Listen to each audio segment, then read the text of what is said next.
Selamat pagi, siang, sore, atau malam untuk dosen pembimbing kami, Mas L dan teman-teman semua. Kami dari kelompok 8 akan menganalisis film Guru-Guru Gokil. Adapun kelompok kami yaitu Brenda Natalia, Zeta Zain, Muhammad Dafa Mayanto, dan saya sendiri Renaldi Jakonia Sulistyo.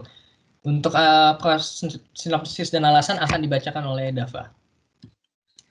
Sinopsis dari film Guru-Guru Gokil. Film yang kami gunakan ini film yang berjudul Guru-Guru Gokil yang tayang pada tahun 2020 di Netflix. Film Guru-Guru Gokil ini berkisah mengenai seorang yang bernama Taat Pribadi yang bermimpi ingin menjadi orang kaya, sehingga ia pergi merantau dan segala pekerjaan telah dilakukannya. Menurutnya, menjadi seorang yang sukses adalah orang yang memiliki uang banyak dan harta yang melimpah. Hingga pada suatu hari, keadaan mengharuskan Taat untuk bekerja sebagai seorang guru di sebuah sekolah menengah atas. Di saat yang bersamaan, terjadi sebuah insiden yang menimpa para guru. Kejadian tersebut mengubah pandangan si Taat terhadap uang, kesuksesan, dan dedikasi pada para guru. Alasan pemilihan film Guru-Guru Gokil ini karena pada film tersebut ditemukan berbagai teori psikologi yang dapat dianalisis pada mata kuliah psikologi komunikasi. Teori-teori yang akan digunakan oleh kelompok kami adalah psikologi kelompok, psikologi komunikator, psikologi pesan, dan juga psikologi propaganda. Baik, selanjutnya akan dilanjutkan oleh Aldi. Persepsi dalam film ini terbagi menjadi dua persepsi di antara tokoh. Yang pertama, persepsi terbangun oleh tokoh yang bernama Taat Pribadi, di mana Taat Pribadi ingin menjadi seorang yang kaya dan dia merupakan seorang yang nakal dan tidak suka dengan yang namanya guru karena ayahnya seorang guru, sehingga dia memiliki persepsi bahwa menjadi seorang guru tidak akan bisa menjadi orang yang kaya.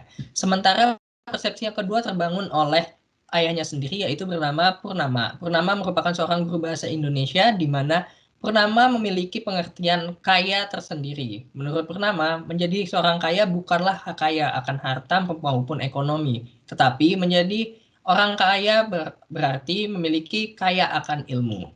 Sewaktu kecil, ayahnya sering memarahi dirinya karena selalu mendapatkan nilai jelek di pelajaran bahasa Indonesia.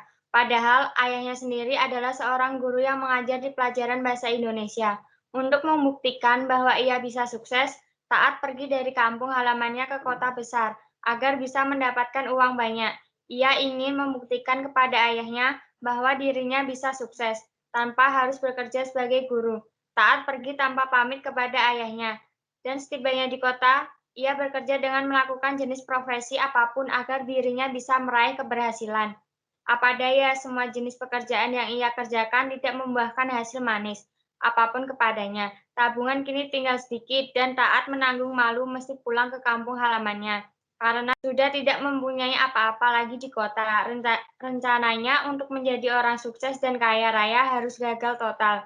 Selanjutnya motivasi. Baik, motivasi pada film ini kita mengambil dari sosok Taat Pribadi yang memiliki motivasi awal menjadi orang kaya. Hal ini dikarenakan latar belakang dari keuangan perekonomian keluarga Taat Pribadi yang menengah ke bawah. Motivasi tersebut kemudian berubah seiring berjalannya waktu.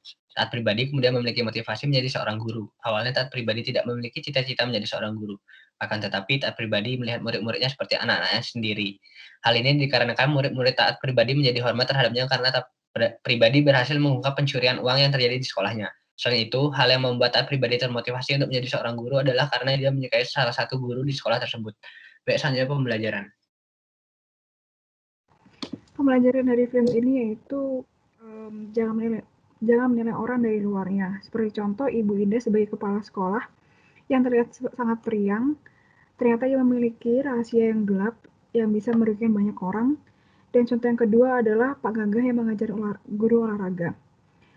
Ternyata Pak Gagah ini tidak segagah nama dan tampilannya. Orang akan terlihat sifat aslinya ketika ia sudah dihadapkan oleh situasi yang sulit.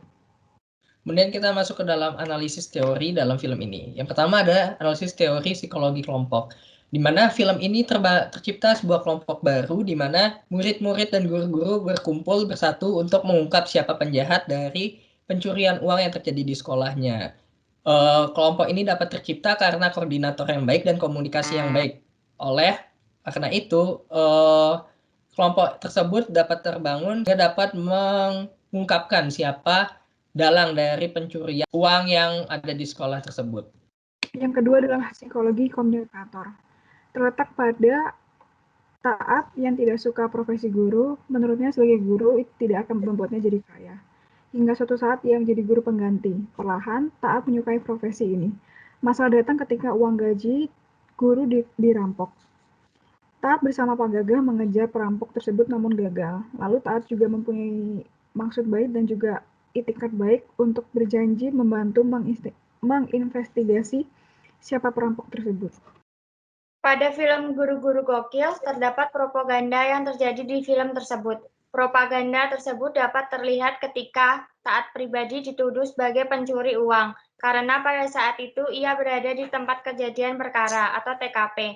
Oleh karena itu, ia merasa bahwa ia tidak bersalah. Taat pribadi mengajak anak muridnya dan guru-guru untuk membantu Taat pribadi mengungkapkan siapa pencuri sebenarnya. Oke, sekian dari kelompok kami. Terima kasih.